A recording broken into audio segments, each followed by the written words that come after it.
"Nobody move," the lead gunman said. Then he raised his weapon toward the ceiling and pulled the trigger 3 times.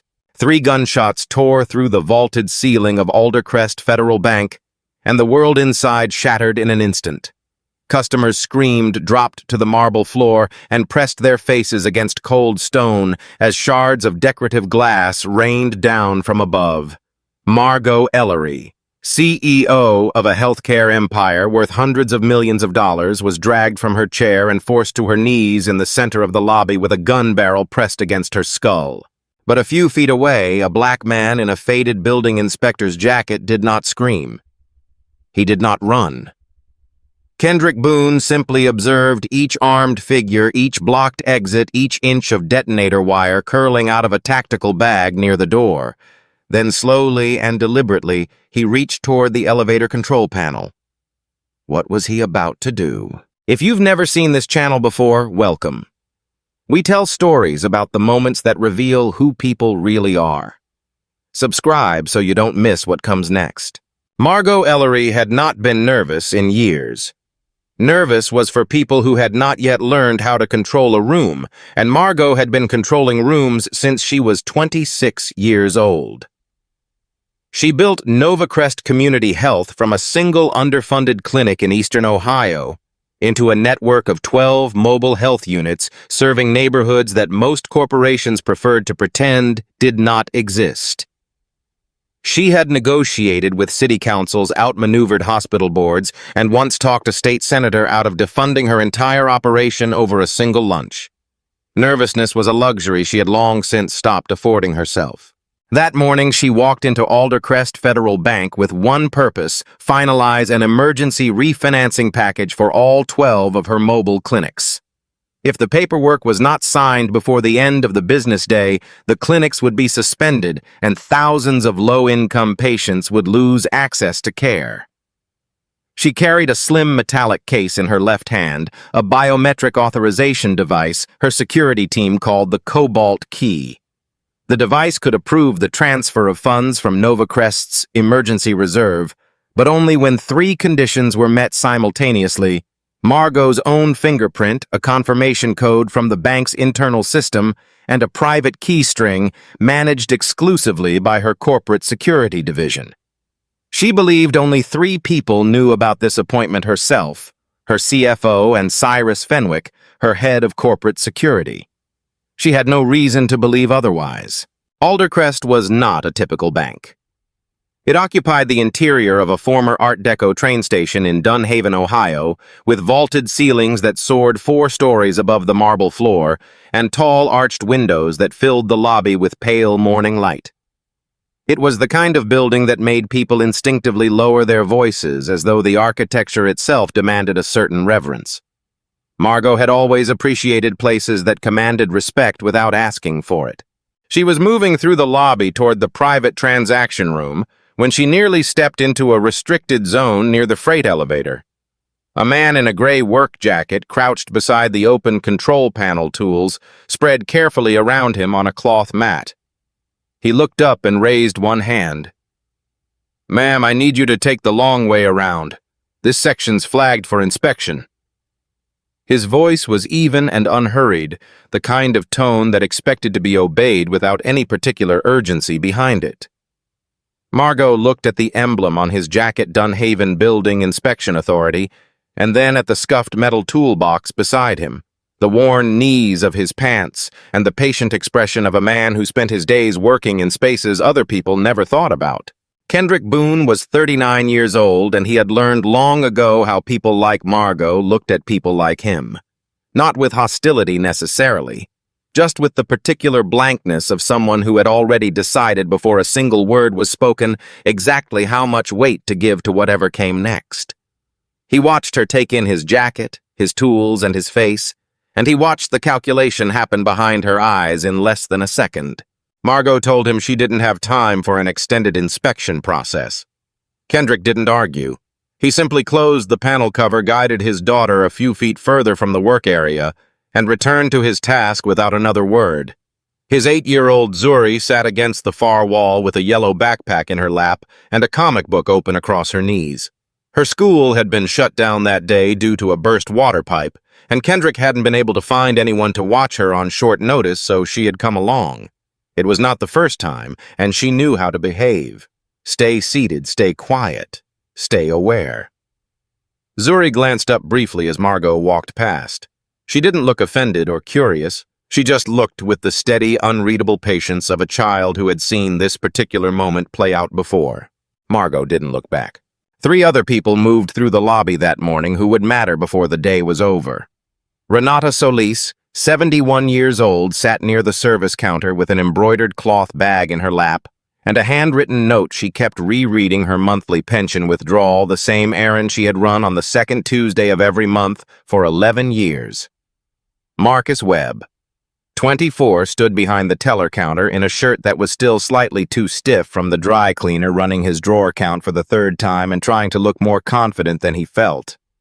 It was his first full week on the floor, and Devin Price, 16, sat in the waiting area 3 seats down from Zuri with his headphones on and his eyes on his phone, waiting for his mother to finish her transaction at the counter. None of them knew each other. None of them had any reason to. The freight elevator that Kendrick had been inspecting was a heavy-duty unit used to transport cash shipments and secure documents between the lobby level and the underground parking vault below. His work order covered 5 systems: the elevator mechanics, the fire-rated steel doors, the backup power grid, the emergency control board, and the asset transfer corridor leading to the vault garage. It was detailed, methodical work, and he had been at it since 7 that morning. Before Margot had walked past him, he had quietly tucked 2 items into the inner lining of his left sleeve, a short steel locking pin and a length of technical rigging cord, both standard equipment for a mechanical inspection that required securing components in place. He hadn't given them a second thought at the time. What happened next happened fast. A delivery truck crashed through the rear service gate with a sound like a thunderclap, and 5 men in tactical gear and masks flooded in through the back corridor before anyone in the lobby had time to process the noise. The lead gunman walked 3 steps into the center of the room and fired 3 rounds into the ceiling. Plaster dust and glass fragments rained down. Renata's body went rigid in her chair, both hands locked around the armrests, her cloth bag tumbling to the floor. Marcus froze behind the counter, not crouching, not running, just standing with his arms at his sides while his brain tried to catch up to what his eyes were seeing. Devin ripped his headphones off and was on the floor under his seat before he had consciously decided to move, some older and more honest part of him taking over without being asked. The bank's security guard was struck from behind and crumpled near the entrance. 2 of the gunmen moved immediately to lock the front doors and pull the alarm panel off the wall. Phones were collected at gunpoint. Margot was grabbed by the arm, pulled from the hallway entrance, and forced to her knees on the lobby floor. A gun was pressed to the side of her head. For the first time in a very long time, she found that she had nothing, no leverage, no argument, no exit. The gun barrel against her temple had a way of making all of that very clear. Kendrick did not move from where he was crouched. He did not look up at the gunmen with defiance or panic. He looked at them the way he had once looked at everything in a forward operating base, calmly, precisely cataloging what mattered. He noted the position of each weapon, the way the men moved and who deferred to whom, which exits were covered and which were not, how far he was from the elevator, and which security cameras had been disabled versus which ones still had active indicator lights. And then he saw it, a bundle of wires and a receiver unit curling out of the tactical bag worn by the man standing nearest to the front entrance. He had spent years learning to recognize exactly that configuration. What he was looking at was a functional explosive device positioned to take down a significant portion of the lobby ceiling if it detonated. It had not been moved since the gunman entered.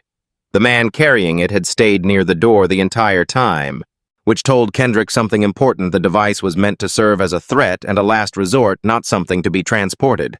Kendrick moved only enough to lean close to Zuri. His voice was barely above a breath. "Count 7 breaths. Eyes down. You only move when I say home." Zuri did not ask why. She lowered herself to the floor, slid beneath the fixed bench, and pulled her backpack against her chest. 3 seats away, Devin watched her do it.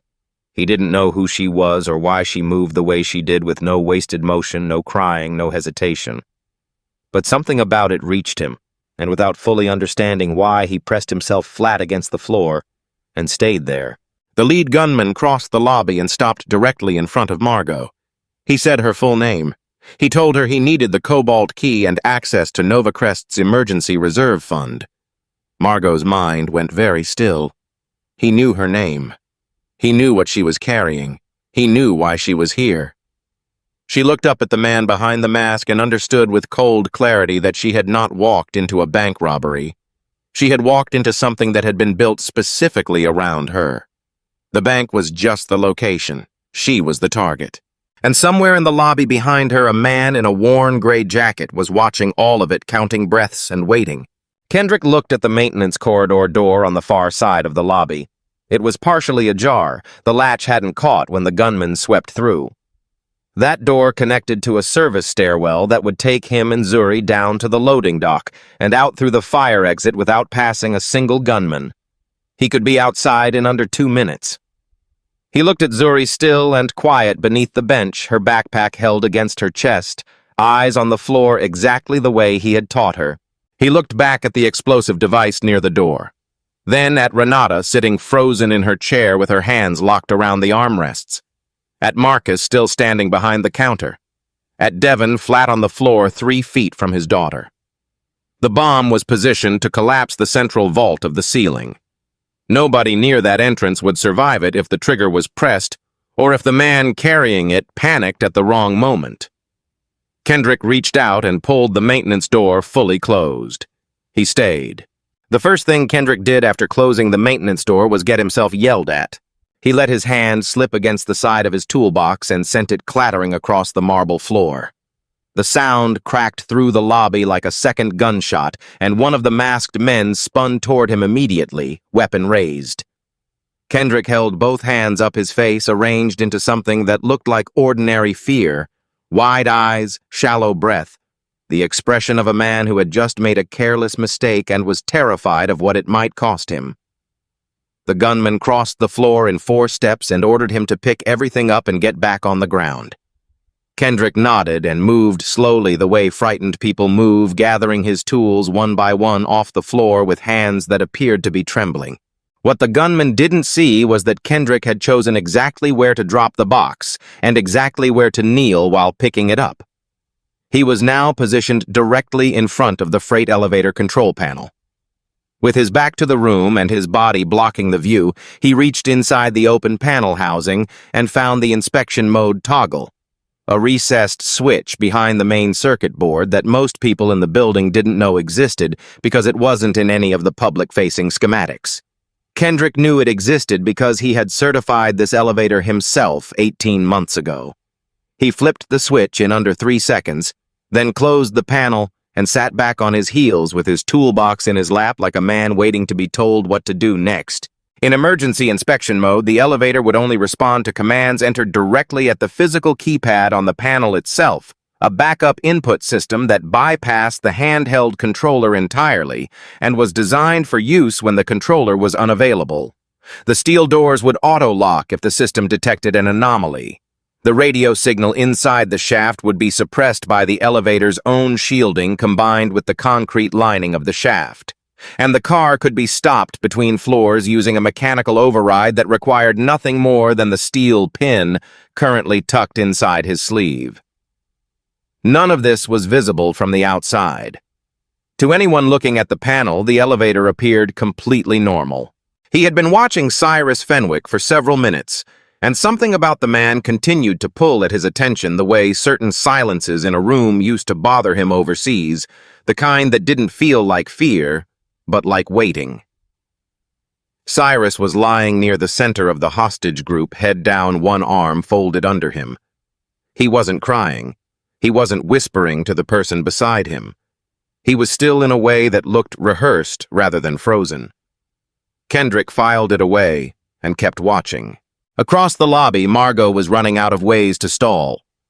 The lead gunman had given her a tablet loaded with a pre-configured transfer interface and told her to move Novacrest's emergency reserve into a series of overseas accounts. She had entered the wrong confirmation code twice, claiming the system was slow, claiming the connection was unstable. The gunman hadn't raised his voice once. He simply read out a sequence of internal authorization numbers, a string that should have existed only inside Nova Crest's private security infrastructure, accessible to no one outside her executive team. Margot kept her expression neutral and entered the numbers, but something inside her went very cold. Those codes had not come from a data breach. They had come from someone who was already inside. She looked across the room without moving her head, letting her eyes do the work. The bank manager had been forced into a chair near the vault corridor and was sweating through his collar.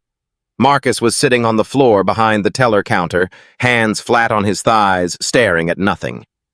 Renata had not moved from her chair upright, but motionless, as if she had decided the safest thing she could do was simply stop existing in any way that might draw attention.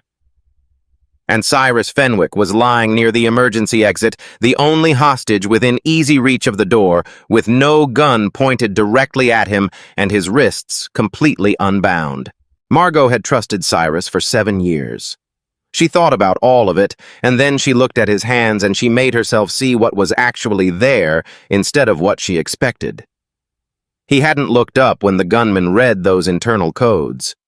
Not a flicker of confusion. Not a single glance toward her to see how she was reacting. He already knew what the man was going to say. She looked away before anyone noticed her looking. Kendrick had been mapping the sight lines of each gunman, identifying the blind spots created by the service counter and the freestanding display cases near the far wall. When the man watching the hostage group moved toward the vault corridor, Kendrick went flat and crossed the floor in a low crawl that covered 12 feet in about 8 seconds. He came up beside Margot behind the cover of the marble service counter and kept his voice so low it was barely sound at all. "Don't give them the real key," he said. "Make them think you've already decided to cooperate." Margot looked at him.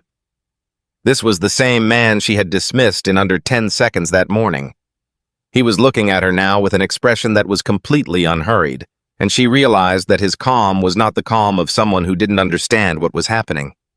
It was the calm of someone who understood it more precisely than anyone else in the room. "What are you going to do?" she asked, her lips barely moving.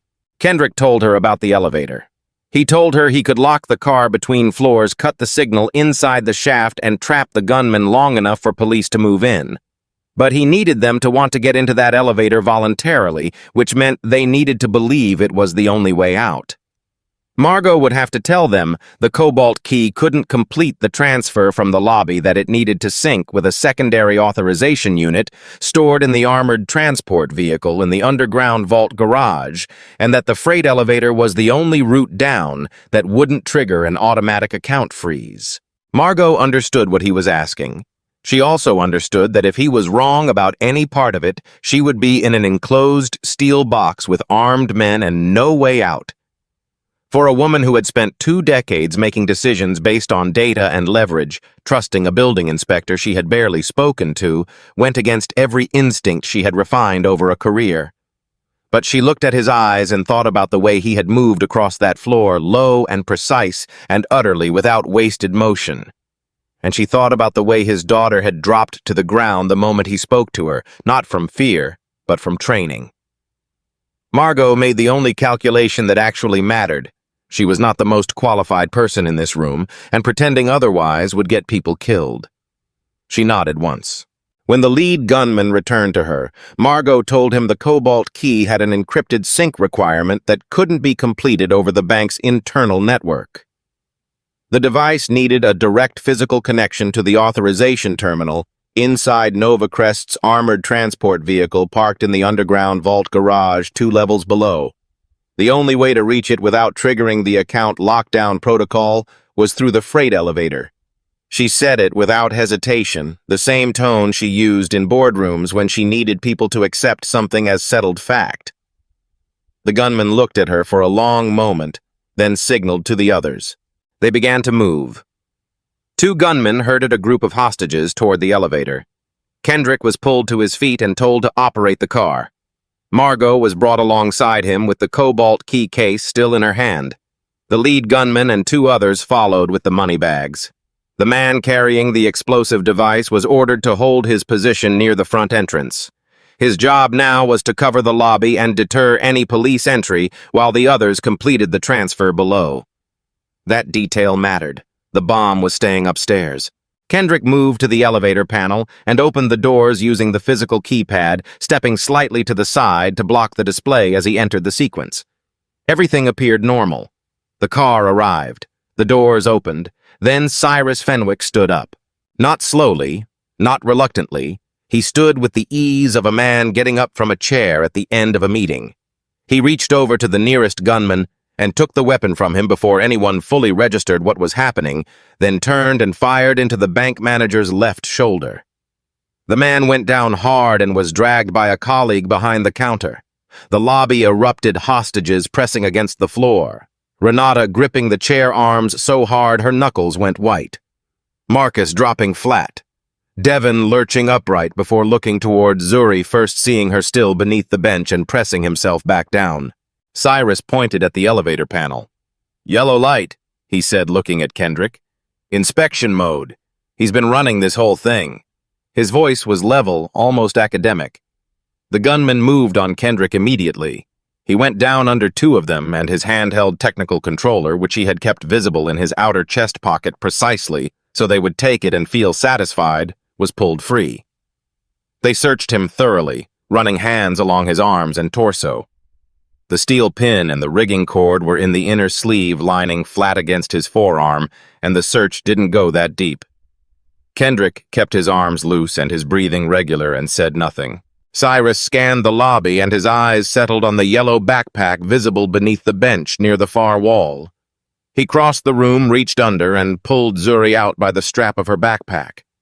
The girl made no sound. She did not kick or twist. She came out with her eyes already finding her father across the lobby, and she breathed the way he had taught her, slow counting, letting the fear pass through without taking hold. Cyrus pressed the gun to the side of her head. Kendrick was on his knees with blood at the corner of his mouth, and for the first time since the truck had come through the rear gate, something in his face changed. Not panic, not rage. Something quieter and more total than either the look of a man confronting the one variable his training had never been able to make him indifferent to. Zuri was looking at him across 30 feet of marble floor, and she was breathing, and she was waiting for him to tell her what to do. Cyrus told Kendrick to restore the elevator to standard operation. If the inspection lock wasn't cleared in the next 30 seconds, he would demonstrate what it cost to be uncooperative. Kendrick got to his feet. He walked to the elevator panel. He entered a sequence at the physical keypad that appeared to clear the inspection mode, and the yellow indicator light went dark. He opened the elevator doors. The car was waiting. Cyrus kept Zuri in front of him as he directed the group inside Margot first, then Kendrick, then the lead gunman and two others with the money bags. The doors began to close. Before the gap disappeared, Kendrick looked at his daughter and asked the question in the tone of a man making ordinary conversation. "When we get home, what flavor ice cream do you want?" Zuri's eyes filled, but her voice came out steady. "Blue," she said. The doors met in the middle. The car began to descend. Margot looked at Kendrick in the dim interior of the elevator, not understanding what had just passed between father and daughter, but understanding that something had. His expression had returned to the same place it had been all morning, measured present ready. She had the distinct sense that in his mind the situation had not deteriorated. It had simply moved to the next stage. The elevator descended in silence. Cyrus kept one hand on Zuri's shoulder and the gun level with the side of her head. The lead gunman stood watching Kendrick with the careful attention of someone who had already been surprised once. The two others had positioned themselves on either side of Margot, the money bags piled at their feet. Nobody spoke. The only sound was the low mechanical hum of the cable system and the faint rhythm of Zuri's breathing, which was slower and more even than anyone in that car had a right to expect from an 8-year-old girl. Kendrick stood at the panel with his back to the room, and he was counting. What Cyrus had not seen because he had been watching Kendrick's face rather than his hands during the lobby confrontation was that clearing the inspection mode at the physical keypad was not the same as disabling it. The sequence Kendrick entered had turned off the visible indicator while leaving 3 functions quietly active beneath the surface: the mid-floor mechanical lock, the signal suppression protocol built into the shaft lining, and the steel fire door override that would seal the car from the outside once triggered. The elevator looked normal the way a room looks empty before someone steps out of the shadows. The car passed the first sublevel. Kendrick watched the floor indicator and let it move 1 increment further until the car sat between the first and second sublevels, suspended in the concrete throat of the shaft, with no door access on either side. Then he reached into his inner sleeve, drew out the steel pin, and drove it into the mechanical override port beneath the main console. The elevator stopped hard. The abrupt halt sent everyone lurching in the same direction at once. Cyrus stumbled back into the wall and his gun hand swung wide. The lead gunman's shoulder connected with the steel corner of the car's interior frame. The 2 men flanking Margot collided with the money bags and went down in a tangle of nylon straps and loose currency. In the same instant, Zuri dropped her weight straight down, folded her arms over her head, and rolled toward the back corner of the car. No hesitation, no sound, just movement. Margot caught her before she hit the far wall and pulled the girl against her. Kendrick moved across the 3 feet between himself and the lead gunman in a single step and locked the man's right arm against the vertical grab rail, twisting until the joint gave. One of the other men grabbed for his radio to signal the team upstairs. The concrete shaft and the elevator's steel housing had already handled that the signal died before it left the car. Kendrick kicked the fallen weapons sideways into the gap between the door panel and the wall where no one standing could easily reach them. Cyrus came off the wall with purpose, moving toward Margot and Zuri. Margot was already moving. She swung the metallic cobalt key case in a hard arc that caught Cyrus across the wrist. The gun hit the floor.